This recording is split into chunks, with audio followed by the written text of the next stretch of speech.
आज महाराष्ट्रातील ओबीसी बांधवांचा महाएल्गार मेळावा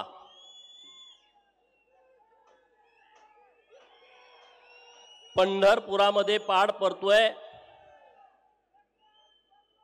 या मेळाव्यामध्ये आपल्या सर्वांना मार्गदर्शन करण्यासाठी ज्यांच्या हिमतीवरती ज्यांच्या ताकदीवरती अखंड गावगाड्यातला ओबीसी समाज एकत्रित झाला, पेठून उठला, संघटित व्हायला लागला आणि स्वतःच्या हक्काची भाषा बोलायला लागला, ते माननीय मंत्री छगन भुजबळ साहेब। व्यासपीठावरती उपस्थित माजी मंत्री माननीय महादेवरावजी जानकर साहेब, माननीय आमदार प्रकाश अण्णा शेंडगे, माननीय शब्बीर अन्सारी साहेब, माननीय प्राध्यापक टी.पी. मुंडे सर, माननीय आमचे सहकारी मित्र दौलत नाना सितोळे, व्यासपीठावरती उपस्थित आज माननीय विजयराव चौगुले साहेब नाहीत, त्यांचे प्रतिनिधी व्यासपीठावरती उपस्थित आहेत। नाभिक समाजाचे नेते माननीय दळे साहेब व्यासपीठावरती उपस्थित, माननीय बाबासाहेब देशमुख उपस्थित होते, ते कामानिमित्त गेले। दुसरे माननीय गणपतराव देशमुख साहेबांचे नातू डॉक्टर देशमुख साहेब हे इथं उपस्थित आहेत। शिवदासजी बिडगर, माऊली आळणवार, मस्के सर आणि व्यासपीठावरचे सर्व मान्यवर मंडळी, खानापुरे सर आहेत, कोळी समाजाचे, असे सर्व मंडळी व्यासपीठावरती आहेत। चुकून एखाद्याचं नाव राहिलं तर मी दिलगिरी व्यक्त करतो। आज पत्रकार दिन आहे। महाराष्ट्रातील तमाम पत्रकार बांधवांना आपण जोरदार टाळ्या वाजवून त्यांना पत्रकार दिनाच्या शुभेच्छा देऊया। मित्रांनो, आज 6 जानेवारी आहे आणि आजच्या दिवसाची इतिहासामध्ये सुवर्ण अक्षरानं नोंद आहे, कारण एक सर्वसामान्य भटक्या विमुक्ताचा पोरगा स्वतःच्या स्वकर्तृत्वावरती, मेहनतीवरती, जिद्दीवरती, ईर्षेवरती छत्रपती शिवाजी महाराजांच्या नंतर जे 2 राज्याभिषेक झाले त्यातला एक राज्याभिषेक होता राजे उमाजी नाईक यांचा, आणि दुसरा राज्याभिषेक ज्यांनी स्वतःचा करून घेतला, स्वतः महाराजा म्हणून समोर आले, ते महाराजा यशवंतराव होळकर यांच्या आज राज्याभिषेकाचा दिवस आहे। योगायोग बघा, त्याच दिवशी आपली पंढरपुरामध्ये सभा होते। महाराजा यशवंतराव होळकर यांनी छत्रपती शिवाजी महाराजांनी जसं या महाराष्ट्रातल्या 18 पगड जातीतल्या लोकांना एकत्रित केलं आणि स्वराज्याची निर्मिती केली, त्याच धर्तीवरती या देशातल्या ओबीसींना, भटक्या विमुक्तांना, कोळी, रामोसी, भिल्ल, वडार, या पेंडारी, धनगार आणि वंजारी या सगळ्या लोकांना एकत्रित करून स्वतःच्या सैन्याची फलटण उभा केली आणि स्वतःचं राज्य स्वतः निर्माण केलं। आणि आज त्याच दिवशी महाराष्ट्रातला सगळा ओबीसी माननीय छगन भुजबळ साहेबांच्या नेतृत्वामध्ये राज्याभिषेक करण्याची तयारी करतोय आणि त्याची सुरुवात पंढरपूरमधनं होते। मित्रांनो, करायचा का नाही राज्याभिषेक? अरे आज देशभर सगळे ओबीसीचं वातावरण झालंय। ओबीसीच्या राजकारणाच्या बाबतीमध्ये सगळ्या राजकीय पक्षाच्या भूमिकेकडे आपल्याला जावं लागेल। आज देशात कोणी जरी म्हटलं तर आमचा पक्ष ओबीसीचा पक्ष आहे, आमचा पक्ष ओबीसी, सगळे पक्षाचे नेते बोलतायत मित्रांनो। आणि योगायोगानं ओबीसीचाच एक नेता या देशाचा पंतप्रधान पदावरती विराजमान झालाय मित्रांनो। एका मायनर ओबीसीतला कार्यकर्ता जो देशाच्या पंतप्रधान पदावरती विराजमान झालाय आणि त्यांच्या नेतृत्वाखाली 500 वर्षानंतर आपलं प्रभू रामचंद्राच्या मंदिराचा लोकार्पण सोहळा होतोय। प्रभू रामचंद्र सुद्धा तंबूमध्ये राहत होते एवढे दिवस। आज त्यांच्या नेतृत्वामध्ये आज 22 जानेवारीला अख्ख्या देशभर राममय वातावरण झालंय, सगळीकडे ती चर्चा आहे। मी राजकारण म्हणून हे तुम्हाला सांगत नाही मित्रांनो, आज राममय वातावरण अखंड देशामध्ये झालाय। राम राज्याची चर्चा अखंड देशभर व्हायला लागली आहे। अरे राम राज्य म्हणजे काय आहे? सगळ्याला समान संधी, बंधुता, हे राम राज्याचं लक्षण आहे। अरे मग या महाराष्ट्रामध्ये राम राज्य आहे का असा प्रश्न ओबीसीचा कार्यकर्ता म्हणून आपल्या सगळ्यांच्या मनाला पडतो की नाही पडत? अरे रामराज्य म्हणजे सगळे समान, सगळ्याला एक न्याय. अरे आज ओबीसीच्या अनेक घटकांना आरक्षणाचा लाभ मिळाला नाही, त्यांच्या ताटामध्ये अजून पंक्तीत बसलाय, त्याला वाढलं गेलं नाही, तरी सुद्धा त्याच्या ताटातलं हिसकावून घ्यायची भूमिका काही लोक ठेवतात. त्या लोकांना नेमकं काय म्हणावं की बाबा तुम्ही अजून आम्हाला वाढलं नाही, गावगाड्यातल्या छोट्या मायनर ओबीसीला काही मिळालं नाही, तोपर्यंतच तुम्ही म्हणताय हे सगळं ताट आम्हाला दिलं पाहिजे. हे महाराष्ट्रातला ओबीसी बांधव मित्रांनो खपवून घेणार नाही. जशाच तसं उत्तर देण्याची महाराष्ट्रातल्या ओबीसींची आता भावना आहे मित्रांनो. राम राज्यावरती आपण चर्चा करतो मित्रांनो. दशरथ राजाच्या एका शब्दावरती राम 14 वर्ष वनवासाला गेला. आज महाराष्ट्र सरकार या ओबीसी बांधवांना वनवासाला घालवण्याचा विचार करताय का? का नाही तुम्ही ओबीसीच्या बाबतीमध्ये ठाम भूमिका घेत? माननीय मुख्यमंत्री महोदयांना माझी विनंती आहे की तुम्ही कैकईची भूमिका घेऊ नका, तुम्ही राजधर्म पाळा, राजधर्म पाळा. अरे राजधर्मामध्ये धर्म आहे आणि धर्म कर्माशी संबंधित आहे मित्रांनो. जो नीतीनं वागेल त्याला कर्म चांगलं मिळतं आणि ह्या राजधर्म आणि कर्म हा भारताला श्रीकृष्णाने दिला. आणि मित्रांनो त्याच श्रीकृष्णाचा अवतार पंढरीच्या पांडुरंगाच्या नगरीमध्ये आज एवढा मोठा मेळावा होतोय मित्रांनो. पंढरीचा पांडुरंग जेव्हा जेव्हा आम्हाला अडचण येते, गरीबाला, उपेक्षिताला, वंचिताला, पीडिताला, अपमानित लोकांना जेव्हा जेव्हा त्यांच्यावरती अन्याय होतो, तेव्हा तेव्हा या देशातला उपेक्षित आणि वंचित हा पांडुरंगाचा धावा करतो. करता की नाही करत? पांडुरंगाचा धावा केल्यानंतर हा विटेवरती उभा असणारा पांडुरंग आमच्या मत्तीला येतो, आमच्या पाठीमागे येऊन ठामपणे उभा राहतो. गोरोबा कुंभारांच्याकडे चाकरी करतो, श्री संत सावता माळींच्याकडे भाजी तोडायला जातो, पठ्ठण कोडीलीला कोल्हापूर जिल्ह्यामध्ये बिरोबाला भेटायला जातो. अरे इतकंच नाही, जेव्हा या महाराष्ट्रामध्ये ओबीसी वरती अन्याय करण्याची भूमिका कोण घेत, तेव्हा हाच पंढरीचा पांडुरंग माननीय नामदार छगन भुजबळ साहेब यांच्या पाठीशी ठामपणे उभा राहतोय का नाही राहत? अरे उभा राहतोय म्हणून तर सगळं वातावरण महाराष्ट्रातलं पेटलंय. भुजबळ साहेबांना पंढरपूरच्या पांडुरंगाचा आशीर्वाद आहे मित्रांनो, आणि त्यामुळं काळजी करायचं कारण नाही. पण आपली जबाबदारी आहे भुजबळ साहेबांच्या पाठीमागे ठामपणे उभं राहायची मित्रांनो. भुजबळ साहेब तुमच्या नेतृत्वात आम्ही जेव्हा महाराष्ट्रात फिरतो तेव्हा लोक आम्हाला बोलतात, अरे भुजबळ साहेब आणि तुम्ही 2-4 लोक बोलता, तुम्ही 2-4 लोक काय करणार आहे? एवढी मोठी शक्ती तुमच्या विरोधात आहे, तुम्ही काय करणार आहे?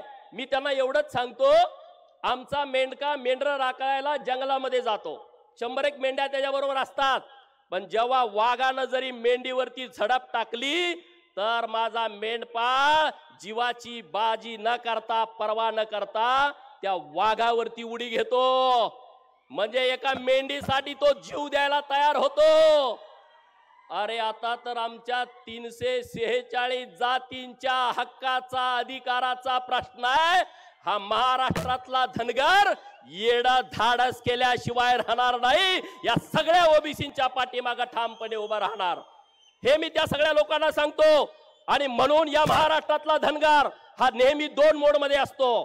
त्याच्या 2 डोक्यात 2च वायरी आहेत, एक आहे पिवळी आणि एक आहे लाल. एक आहे बाळू मामा मोड बदली, जेव्हा जेव्हा कुठं काही विषय आला तर तो शांत असतो, बाळू मामाच्या मोड मध्ये असतो, तो न्याय देण्याच्या भूमिकेमध्ये असतो. पण जर कुठं चुकून अन्याय झाला तर ऑटोमॅटिक तो बापू बिरू वाटेगावकरच्या मोड मध्ये जातो, ऑटोमॅटिक जातो, त्याला सांगायची गरज नाही. आणि म्हणून आता तो बापू बिरूच्या मोड मध्ये गेलाय. कारण या महाराष्ट्रातल्या ओबीसीचं संरक्षण करण्याची जबाबदारी जे संख्येनं जास्त आहेत, त्यामध्ये माळी, त्यामध्ये धनगर, त्यामध्ये वंजारी, त्यामध्ये तेली, त्यामध्ये रामोसी आणि त्यामध्ये वडार, बाकीचे समाज पण महत्वाचे आहेत, पण या समाजाची जबाबदारी वाढते आहे. आजपर्यंत आमचा वापर दुसऱ्या लोकांनी करून घेतला. वडार समाजाची पोरं किती जेलमध्ये आहेत, रामोशाची पोरं किती जेलमध्ये आहेत, धनगराची कोळ्याची पोरं किती जेलमध्ये आहेत. काय आमचं काय?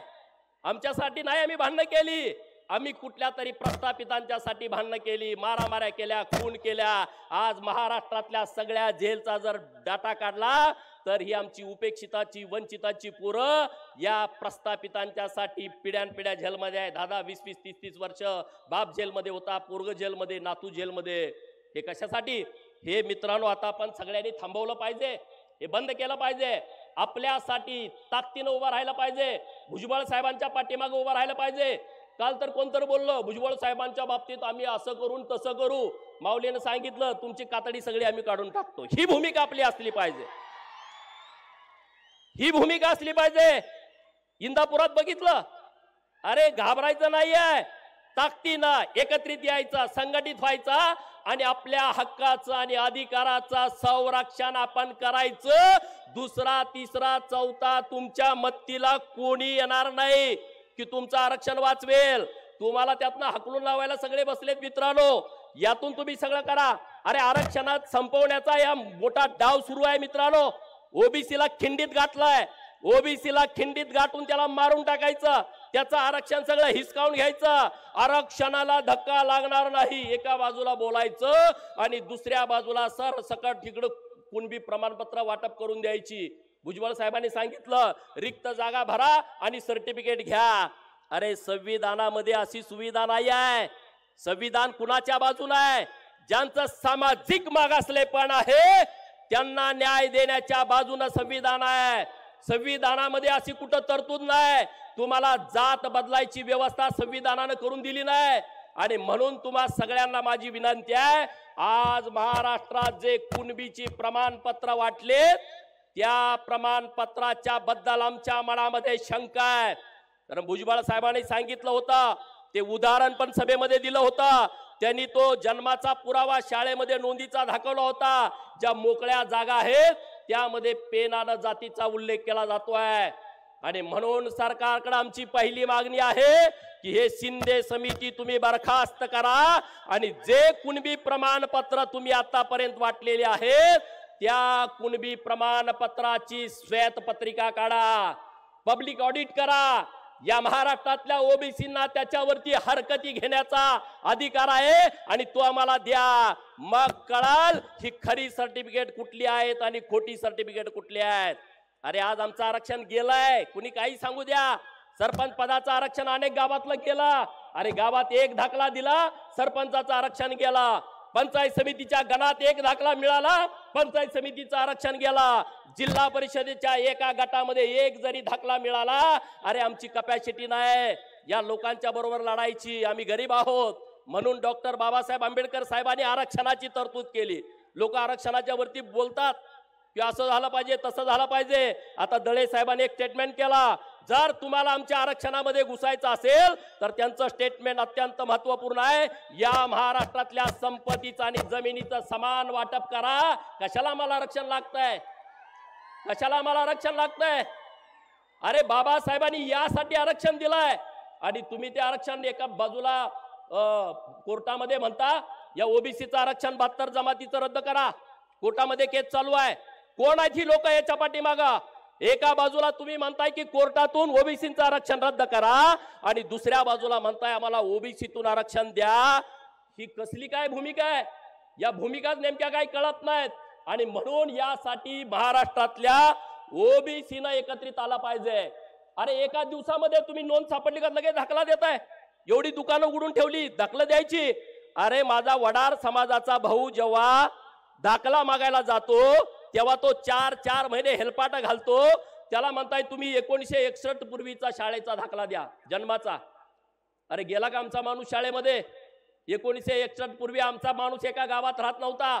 आता या 10 वर्षात कुठंतरी लोक एका गावात राहायला लागलेत. तुम्ही आम्हाला जन्माचा पुरावा मागता, तो पुरावा दिला का जमिनीचा पुरावा मागता? अरे आमच्याकडे जमीन नाही. 10 बाय 10च्या खोलीमध्ये आमची 10 लोक राहत आहेत. भुजबळ साहेब, मी घोंगडी बैठक घेतली होती या सोलापूर जिल्ह्यामध्ये. मर्याईचा गाडेवाला समाज इथं मोहोळ तालुक्यामध्ये आहे. पेनूर म्हणून गणपतराव देशमुख साहेबांचं गाव आहे, त्या परिसरामध्ये मर्याईचं गाडेवाला लोक राहतात. अरे 10 बाय 10च्या खोल्या, त्या पण बाजूला पत्र लावलेल्या, वरून पत्र, आणि त्यांना तिथं अजून त्यांच्या नावावरती त्याची नोंद सुद्धा नाही. ते गावठाणाची गायरानाची जागा आहे. ती लोक संघर्ष करतायत की आम्हाला हे 10 बाय 10चं घर तरी आमच्या नावावरती करून द्या. तरी सुद्धा त्यांचं 10 बाय 10चं घर त्यांच्या नावावरती होत नाही. आणि तुम्ही त्यांचं आरक्षण हिसकावण्याची भूमिका घेता, त्यांचं आरक्षण हिसकावण्याची भावना तुमच्या मनात येते. तर हे पहिलं बंद झालं पाहिजे. आणि जर तुम्ही तिकडे कुणबी सर्टिफिकेट एका दिवसात देता, तशाच पद्धतीनं या महाराष्ट्रातल्या 346 जातीच्या पोराचा कुठलाही अर्ज तहसीलदारांच्याकडे अनुलाय आला तर त्याच दिवशी त्याला सर्टिफिकेट देण्याची व्यवस्था करा. आमच्यासाठी पण ही सर्टिफिकेट देणारी दुकानं तुम्ही महाराष्ट्रामध्ये चालू करा. करायला पाहिजेत का नाही करायला पाहिजेत? अरे जात पडताळणीच्या वेळेस तुम्ही किती हेलपाडा घालायला होता आम्हाला. अरे आमच्या पोरांच्याकडून लाख लाख 2-2 लाख 4-4 लाख जात पडताळणी समितीचे प्रमुख घेतात. नोकरीला पोरगा लागला तर त्याला ब्लॅकमेल करतात.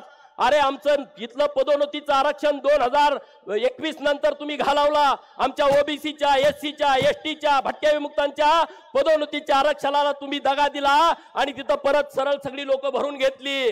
किती मोठा अन्याय आहे. आम्ही म्हणतो आता जाहिराती निघाल्या, आमची पोरं नोकरीला लागतील. अरे काय नाही, बिंदू नामावली प्रमाणे या महाराष्ट्रामध्ये काही होत नाही. रोस्टरचा मोठा घोटाळा या महाराष्ट्रातल्या मंत्रालयामध्ये बसलेल्या लोकांनी केलाय.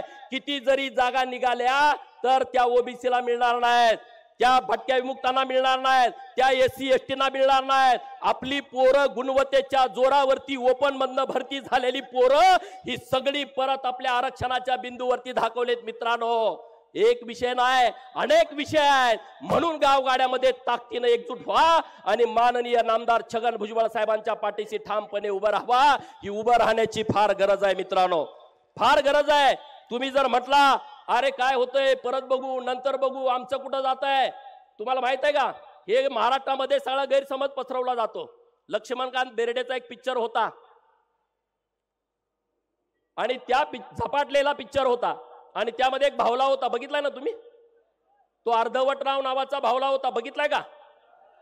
तो लक्ष तार जशी ओढेल तसा तो बोलायचा. आता या महाराष्ट्रामध्ये आरक्षणाच्या निमित्तानं असे अनेक अर्धटराव तयार झालेत महाराष्ट्रामध्ये.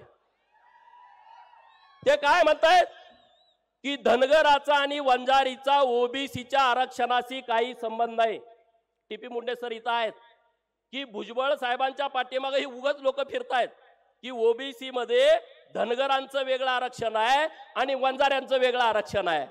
अरे बाबांनो, महाराष्ट्रामध्ये स्थानिक स्वराज संस्थेमध्ये जे आरक्षण आहे ते धनगरांना आणि वंजाऱ्यांना ओबीसी मधूनच आहे, नंबर 1.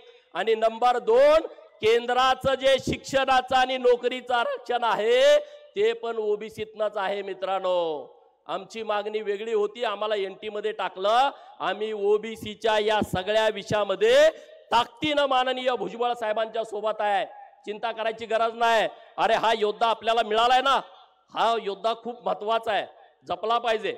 भुजबळ साहेबांचं तुम्ही म्हणाल हो भुजबळ साहेबांचं का कौतुक करायला लागलाय, हे माजीन साहेबांची कधी ओळख पण नव्हती. मी त्यांना पहिल्यांदा नांबडमध्ये भेटलो पण मी त्यांचा फॅन झालो. अरे 76व्या वर्षी तुम्ही झालाय का नाही सगळे? अरे वयाच्या 76व्या वर्षी एक माणूस, पुढं त्यांचं काही स्वप्न नाही आहे, त्याला पुढं काय, त्यांनी सगळं भोगलंय रे.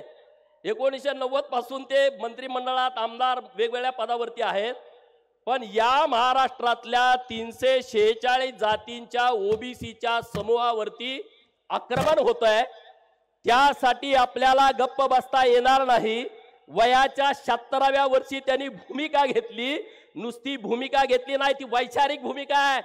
अरे माननीय भुजबळ साहेबाचं जे आंदोलन आहे त्याला वैचारिक बेस आहे, त्याला विचाराचा अधिष्ठान आहे. भुजबळ साहेब उठले आणि बोलले असं नाही आहे. आज तुम्ही सगळे इथं गोळा झालाय ना, हे एका विचारानं गोळा झालाय. नुसतं आम्ही ताकदीवरती काही बोलत नाही. आमचं जे हक्काचं आहे त्या हक्कावरती कुणी अतिक्रमण करता कामा नये, ही आमची भूमिका आहे. अरे तुम्ही गावगाड्यामध्ये बॅनर लावता, गाव बंदी, आमच्या आरक्षणामध्ये अतिक्रमण, तिकडं दलितांना वाळीत टाकणं, तिकडं नेत्यांना इकडे येऊ द्यायचं नाही. अरे हे संविधानाची पायमल्ली आहे, दुसरं तिसरं चौथं काय नाही. या महाराष्ट्रातल्या भीम सैनिकांना मी आवाहन करतो की आमच्या ओबीसीचा पहिला शब्द हा डॉक्टर बाबासाहेब आंबेडकर साहेबांनी 1928 ला घेतला. त्याच्या अगोदर आम्ही शूद्र होतो. जेव्हा ओबीसीच्या साठी पहिल्यांदा शूद्रांसाठी बैठक झाली त्यामध्ये ओबीसी हा पहिला शब्द डॉक्टर बाबासाहेब आंबेडकर साहेबांनी वापरला. भीम सैनिकांना माझी विनंती आहे, अरे नुसते लाखोचे सैनिक आहात बाबानो, मित्रांनो, तुम्ही सगळे एकत्रित या. आज इथं कोळी बांधव पण इथं उपस्थित आहेत. कोळी बांधवांना ओबीसीतून सर्टिफिकेट दिले जात आहेत, ती पहिली बंद केली पाहिजे आणि त्यांना ओबीसी एसटी मधलं सर्टिफिकेट, त्यांचं जे संविधानाचं आरक्षण आहे ते आरक्षण त्यांना मिळालं पाहिजे. कोळी बांधवांना आम्ही सांगतो, आम्ही ताकदीने ही लढाई लढतोय. या महाराष्ट्रातल्या 33 अन्यायग्रस्त आदिवासींच्या बाबतीमध्ये आम्ही सरकारकडे भूमिका मांडतोय आणि निश्चितपणे ते आरक्षण मिळाल, कारण तुमची जनगणना ही आदिवासीतून झाली आहे.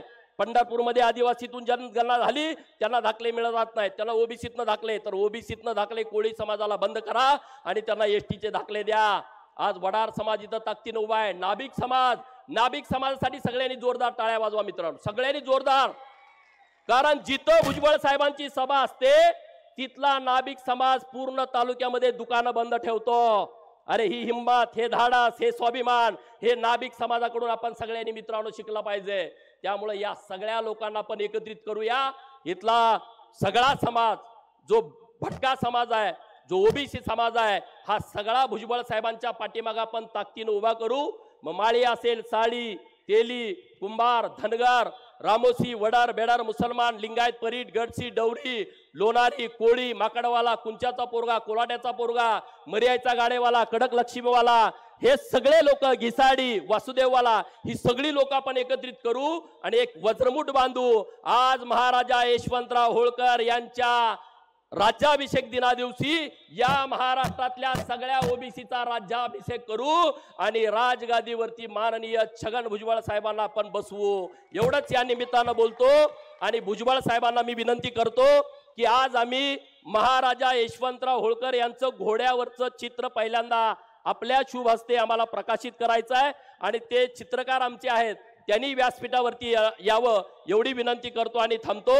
जय हिंद, जय मल्हार, जय ओबीसी. लोकशाही मराठी ऐका, पहा, जागरूक रहा.